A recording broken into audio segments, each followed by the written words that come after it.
Hello friends, welcome to my channel. I would like to discuss about the theory test. In my previous videos, I have informed you about all the how to book the theory test and all those stuff.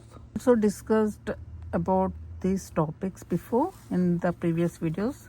Have completed the alertness. Today I would talk about the section 2 attitude. If you have missed the video, please go ahead and watch my previous videos. I have explained in detail about the alertness, how alert you need to be while driving and all those stuff. Today I would like to discuss about the attitude. Attitude is more important while driving because it shows the consideration and courtesy to other road users, and you should follow other road users safely, and also giving priority to emergency vehicles, buses and pedestrians. What exactly an attitude is? Attitude is nothing but developing the correct attitude and approach to road safety together with a sound knowledge of driving techniques. Always maintain a good manners on the road. It's always important to be patient with other road users. Unfortunately, not everyone obeys the rules. Try to be calm and tolerate, however difficult it seems. For instance, if someone pulls out in front of you at a junction, slow down and don't get annoyed with them. Okay? Helping other road users. You can help other road users know what you're planning to do by signaling correctly and moving to the correct position at junctions. For instance, if you want to turn right, get it into the right hand line well before the junction. A badly positioned vehicle could obstruct traffic behind it. It's a good manners on the road always. Okay? And if you're driving a slow moving vehicle, consider other drivers behind you. If there is a long queue, pull over as soon as you can. Do so safely and let the traffic pass. Think how would you feel if you were on one of the drivers following behind you. They may not be as patient as you are.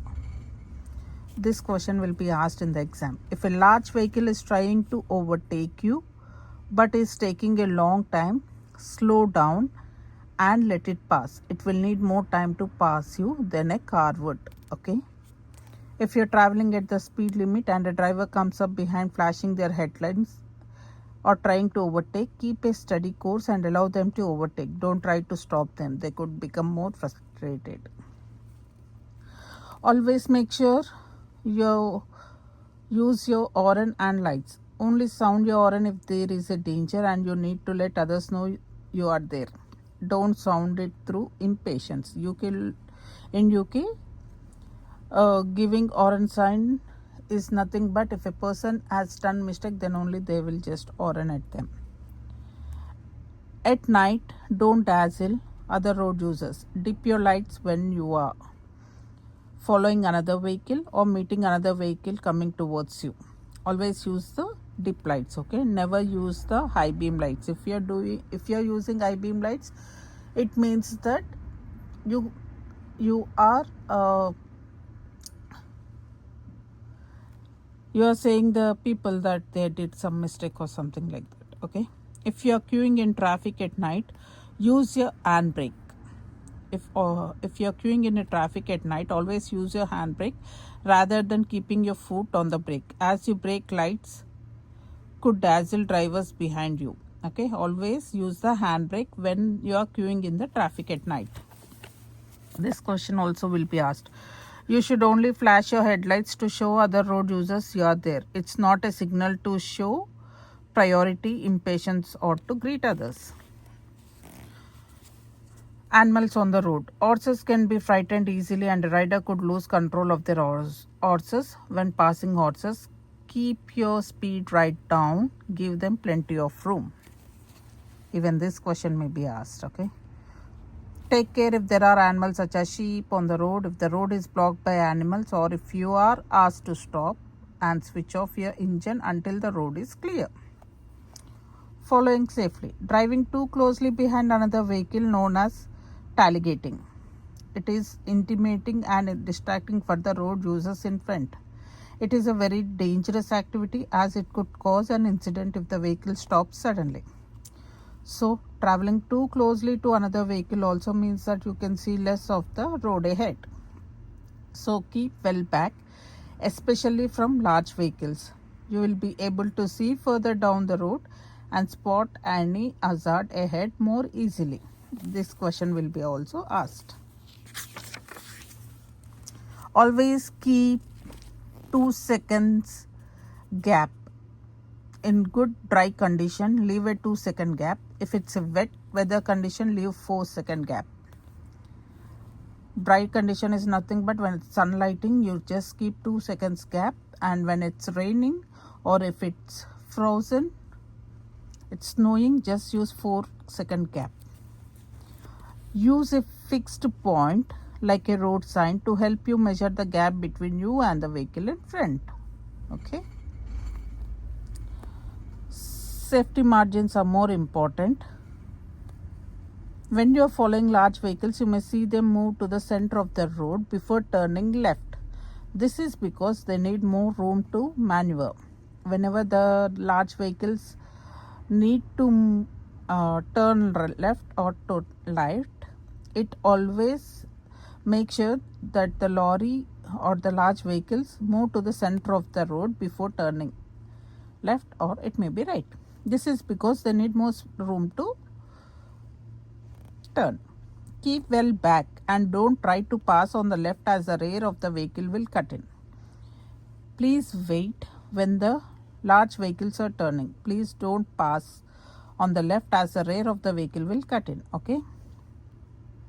If the road users behind is following too closely, gradually increases the gap between you and the vehicle in front. This will give you a greater safety margin. If another road user cuts in front of you, drop back until you are resorted your safety margin. Always give priority to others. Who has priority on the road at any time can vary. Sometimes traffic going in one direction is given priority, and this is shown by a road sign.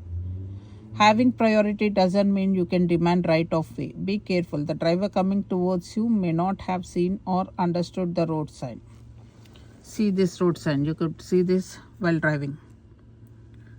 It is saying that priority over oncoming vehicles. Okay. Emergency vehicles. Always give priority to emergency vehicles. It's important for them to move quickly through traffic because someone's life might depend on it. Pull over to left. Let them through as soon as you can do so safely. As well as fire.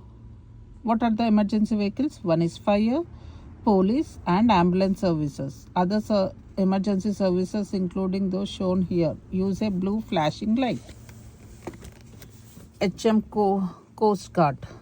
It is used during the beaches. You can see this vehicle in the beaches. Coast Guard. Okay. And bomb disposal. This is a blood transfusion. And this is the mountain rescue vehicle.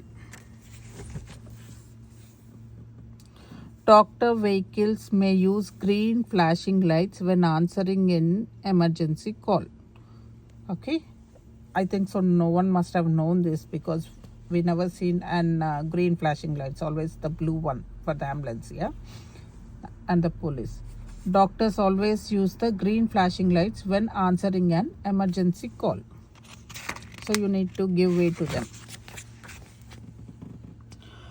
Priority for buses. Give priority to buses pulling out from bus stops as long as you can do so safely. In some areas, bus lines allow buses to proceed quickly through traffic. Be aware of road signs and markings so that you don't use bus lines while they are in operation. Give priority for buses mainly, okay? Be aware of road signs and markings so that you don't use bus lines while they are in operation. Unmarked crossroads. At unmarked crossroads, no one has priority. Slow down, look both ways and only emerge into the junction when you can do safely. Sometimes the people cross the roads even though there were no markings. So what you need to do, you need to slow down, look both ways, and only emerge into the junction when you can do so safely. Pedestrian crossing, these are main important. There are different types of pedestrian crossings. Be particularly careful around pedestrian crossing so that you are ready to stop if necessary. Type of crossing, this is called as zebra crossing. I think so everyone knows this, right?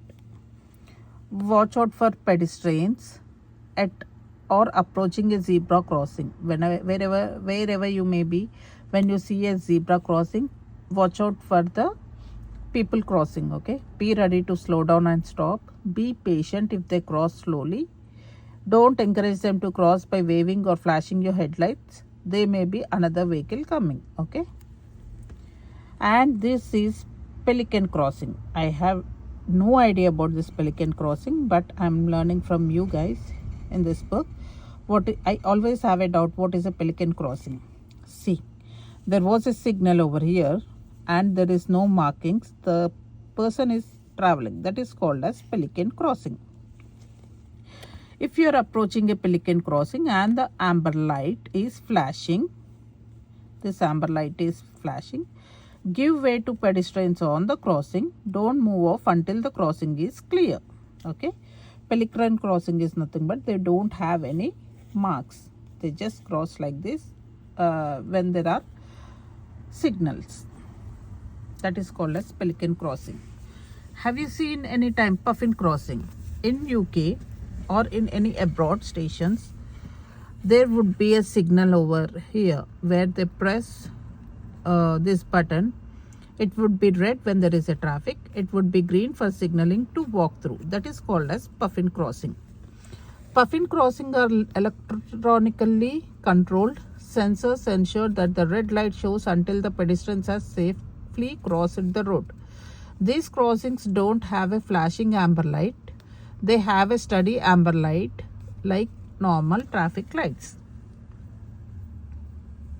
These are electronically controlled and sensors ensure that the red light shows until the pedestrian has safely crossed the road. These crossings don't have a flashing amber lights. They have a steady amber light like normal traffic lights. Okay, and you can crossing, that is nothing but where they can cross with the bicycle. Puffin crossing is where only the people will cross, but you can crossing is with the cycles. You can crossing, which works in a similar way to puffin crossing, allows cyclists to cross at the same time as pedestrians. Okay, you can crossing is nothing but the cycle and the humans will cross. Puffin crossing is only human cross, and if pelican crossing is they don't have any signal, they don't have any marks, they'll just pass away. And zebra crossing where they have the markings. Zebra crossing, pelican crossing, puffin crossing, and the you can crossing. Okay, it's done. Alertness is done. So you must be able to help others, road users, to understand that you intend to do by signaling correctly. Okay, whenever you take left or right, give the signals properly. Support the signals that you make the position of your vehicle. For example, if you're turning right, position the car in good time and use the right turn line if there is one. Control your reactions to other road users. Try to get annoyed or frustrated. Give other road users enough time and space. You must know and understand what can happen if you wrongly go and use the headlights or the horn as signal. What line discipline is and why it's important. This is an offense to drive without due care and attention, without responsible consideration for other road users. For more videos, please do like, share and subscribe to my channel.